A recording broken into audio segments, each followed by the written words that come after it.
Hello and welcome to episode 68 of the official EstablishTheRun.com podcast. My name is Adam Levitan. I'm one of the co-founders here at ETR. As always, I'm joined by fellow co-founder Evan Silva. And momentum is really building towards the NFL season now. Baseball in Korea is back. Soccer in Germany is back. NBA has their plans in motion. NHL does as well. Dolphins owner saying this week that he's sure the NFL will be ready to go. There's a lot of other whispers too out there about the NFL being ready to go. So I'm feeling, I guess, more confident than I have recently that we're going to have NFL football this fall. So that's good. That's real good. Anyways, Evan, what's going on? Yeah, I'm similarly optimistic about the NFL season happening. I'm optimistic. This is the most optimistic easily that I've been in months. And even on down to stuff like preseason taking place. So, man, it's nice and warm outside, and we're going to talk some quarterbacks today, some late round quarterbacks. Yeah, so I on today's show, we're going to be discussing late round quarterback options, which is, a topic near and dear to my heart. Some of you guys, probably most of you, have no idea, but in 2000, this is so long ago, I was a freshman in college. In 2000, I won ESPN's overall fantasy football championship, out of, I don't know, there weren't that many people playing back then. But anyway, shout out to me. I won it. I won a trip to Disney World, which was wild. But my quarterback that year was actually Dante Culpepper. And this was before, rushing quarterbacks were a thing, before late round quarterback was a thing. This was Dante Culpepper's first year as a starter for Minnesota. And for those guys that remember Dante Culpepper at his prime, he was an absolute monster. In that first year, 33 passing touchdowns, 7 rushing touchdowns. And he was like a 9th or 10th round pick for me then. So late round quarterback has always just made a ton of sense. We're going to talk a little bit more about why before we get into it here. Before we get to that, I wanted to remind everybody that our 2020 fantasy football draft kit is now live and available on EstablishTheRun.com. Cost is an absurdly cheap $30, and it comes with a $25 credit to use at FFPC. Has all of Evan's rankings, all of Evan's tiers, plus tons and tons and tons of articles and content from me, from Thorman, from Corain, and we're going to be updating it and adding to it all summer. Actually just added today rankings for tight end premium up to 300, includes our kicker and our defense rankings. Anyways, late round quarterbacks. This is not a new concept, obviously, in single quarterback formats. As I mentioned, this is the way I preferred to draft for the last 20 years or so. Quarterbacks are the most replaceable. They're the most projectable in terms of opportunity. Their distribution of outcomes is the tightest, right? The biggest variance you have is how many targets a wide receiver is going to get, or how many carries a running back is going to get. All quarterbacks are going to touch the ball in every one of their team's passing plays. I think, though, Evan, over the last 5 years or so, the market's gotten much sharper, right? I know our friend JJ Zacharyson, the late round quarterback himself, has talked about this plenty. If you play in these expert leagues, you see no one take a quarterback until round 10. It's wild. So, of course, there's a spot in the mid-round somewhere where it can make sense, even from a value perspective, to take a quarterback. So where are you at these days from an overall strategy perspective with late-round quarterbacking in single quarterback leagues? Yeah, the market has definitely gotten sharper with regard to late-round quarterback drafting, but still, I still think that there is room for even more value to be acquired in the late rounds, because I still think that people aren't doing it often enough. We saw last year people still taking Patrick Mahomes in the second and third round. We're going to see that happen again this year with Lamar Jackson.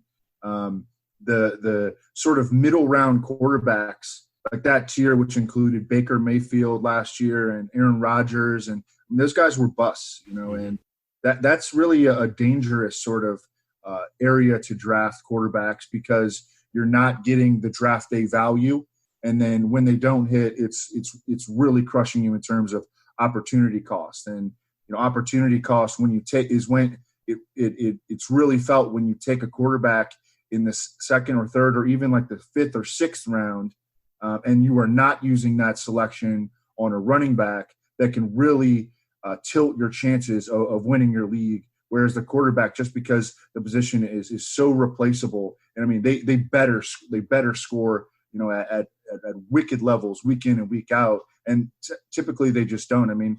The number one fantasy quarterback year over year, does not repeat, and we can tie a lot of that into just natural regression, because the guy who is leading all quarterbacks in fantasy points, whether it be Deshaun Watson, whether it be Patrick Mahomes, whether it be Lamar Jackson, is typically leading the NFL in touchdown rate. And they just had a superb, frequency of their pass attempts go for touchdowns in a particular year, and they almost always regress back toward the mean.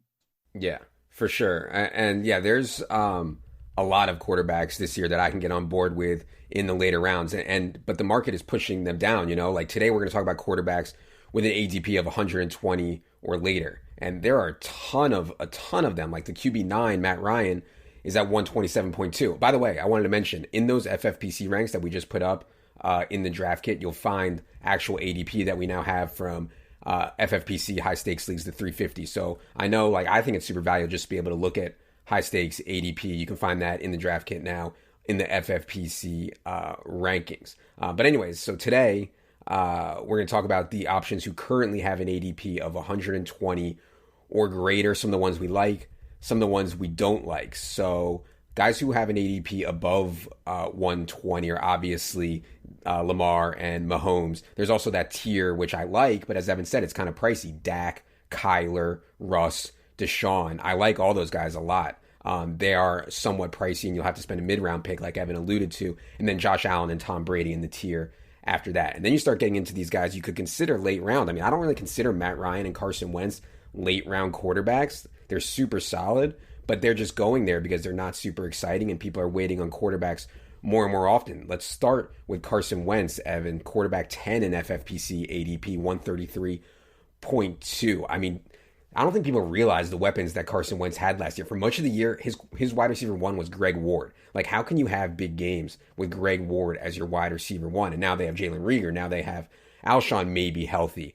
Now they have Goddard and Ertz. So I think things are looking up for Carson Wentz. Do you think there's value in him as your late round quarterback? You can probably get him 10th, 11th round. Yeah, absolutely. And he's one of my favorite, high upside late round quarterback picks this year. So he has, I think that the injury prone narrative has sort of jumped the shark on Carson Wentz. I think that we've gone a little bit too overboard. And I think he has played full 16 game seasons in 2 of his 4 NFL seasons so far. But he left in that playoff game against Seattle with a concussion, which I think could have been argued as a cheap shot by Jadeveon Clowney. Either way, everyone saw that. That creates a sense of, strong recency bias that Carson Wentz is fragile in all this. But I think it's gone a little bit overboard. I think that, this guy has been highly, highly productive, especially on a per game basis and per week scoring over his first 3 NFL seasons. Carson Wentz has been the quarterback 3, the quarterback 13, and the quarterback 12 over the past 3 years. In the quarterback 3 year, which was 2017, he played at a truly MVP level. And then this past season, I think that he showed the ability to carry a deficient team and still be very, very good in fantasy, to be a quarterback 1 in terms of per game scoring. You mentioned the list of wide receivers. I mean, no team addressed the wide receiver position more aggressively this offseason. They are getting back Deshaun Jackson. They're probably getting back Alshon Jeffrey at some point in the season. I think that they used their first round pick on a wide receiver. They drafted 2 other guys who run in the 4.3 range at receiver, and they're bringing back the best tight end duo in the league and one of the best offensive lines in the league. Carson Wentz, when he is healthy, is one of the better scrambling quarterbacks in the NFL as well, and I think could be considered a dual threat. And I think that he has the potential, the upside to finish as a top 5 fantasy quarterback, and you're getting him around, quarterback 11, quarterback 12 in terms of ADP. Yeah, and I'd also add to that they removed Jordan Howard, who was just a 0 in the pass game. They haven't added a big back yet. I mean, I guess you consider the undrafted free agent guy but then Carlos Hyde goes ahead and signs with Seattle. So if they sign a veteran back, it'll likely be, I don't know, Devontae Freeman or Lamar Miller, and they're far better in the pass game than Jordan Howard was. And obviously we know Miles Sanders is very, very good in the pass game. We know Boston Scott is very, very good in the pass game. So I think the personnel just sets up better for Carson Wentz for sure. I'm curious if you prefer Carson Wentz to Matt Ryan, because they're going pretty close to each other. Matt Ryan has been so rock solid, over 400, over 4,000 yards, over 20 touchdowns in 9 straight seasons, like never misses games. It's always super healthy. Defense is consistently shaky. And yeah, they're a dog. They have a tough schedule because they're a dog in so many games. They play a lot of good teams, but a lot of these good teams that they play, like you could see shootouts, like New Orleans, you could see a shootout. Tampa, you could see a shootout. They play Kansas City, shootout. Maybe the Packers turn into shootout. Cowboys, Seahawks, like those are all good teams, but they're teams that could also be shootouts. I also mentioned on the last pod we did, Matt Ryan has fared better as a dog, which is unique for a quarterback. Has fared better as a dog than he has as a favorite. So I think it's close between Matt Ryan and Carson Wentz. I don't have a super strong opinion. I think you could argue that Wentz has a higher ceiling. What do you think? Yeah, I think that Wentz has a higher ceiling and Matt Ryan has a higher floor. One thing that stood out to me when kind of breaking down the Falcons, and I'm going to start publishing some team fantasy previews here pretty soon. I got about 5 done, but I do have the Falcons done. Matt Ryan, he's going to play 11 of his 15 fantasy relevant games indoors. He has to face Green Bay, but he catches them in early October. So it should be, relatively warm in Green Bay. He's not having to play them, in late December or anything like that. And then 2 more in Carolina and Los Angeles. And then the 15th game, fantasy relevant game that Matt Ryan is going to play is going to be at Arrowhead in a potential shootout against Patrick Mahomes. And as you mentioned, it's going to be a difficult schedule. And I think that this team is going to be explosive in the passing game in a concentrated passing attack that revolves around Julio Jones and Calvin Ridley and potentially Hayden Hurst. But, Matt Ryan, I think, is just a rock-solid, safe pick. Love his schedule. And, year in, year out, I think we can count on him to be one of the league leaders in 300-yard games, which, of course, plays really well on DraftKings where you get a bonus and just, speaks to his consistency from a season-long standpoint. Yeah, I've used Matt Ryan plenty in cash and DraftKings over the years for sure. It's weird to see Aaron Rodgers with an ADP of 151.9, the quarterback 12. People are off Aaron Rodgers because, well, quite frankly, it's been so public that they haven't addressed his weapons at all, that they're going through the season with Allen Lazard as their wide receiver 2, with Jay Sternberger relying upon him a lot. They're talking about undrafted free agents helping Aaron Rodgers, and they're going in there with what looks to be an extreme ball control attack. I mean, they have Jamal Williams, they have A.J. Dillon, they have Aaron Jones. They think they're going to try to play defense and run the ball, and that doesn't fit with Aaron Rodgers too well. We talked about it with Eric Eager, I believe, some about Aaron Rodgers' regression and from an advanced statistics perspective, how far he has declined. From a fantasy perspective, is if we jumped the shark on Aaron Rodgers, is he gone too far where you can be had in like 13th, 14th round right now for a guy who we know has annually over the last decade been one of the fantasy's best quarterbacks? Well, his efficiency has declined sharply, really over the last 5 years, but especially over the last 2 years. Mm-hmm. Now we are pulling out volume. So this is a player that, can no longer compensate for volume losses with big-time efficiency. And a lot of that, I think, can be attributed to his supporting cast.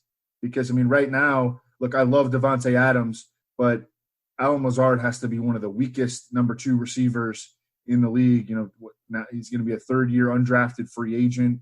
I think he had over 70 yards once all last season. Aaron Rodgers is no longer a 300-yard game quarterback, and he is really become a risk-averse quarterback too, in and of himself. He's a player that is more willing. He's starting to lead the league in throwaways and statistics like that, and not throwing interceptions, and being a conservative player on the field, not wanting to turn the football over, and that really does not play in a low have passing offense well from a fantasy standpoint. So, yeah, they're building this offense to almost have there be a smooth transition to their next quarter.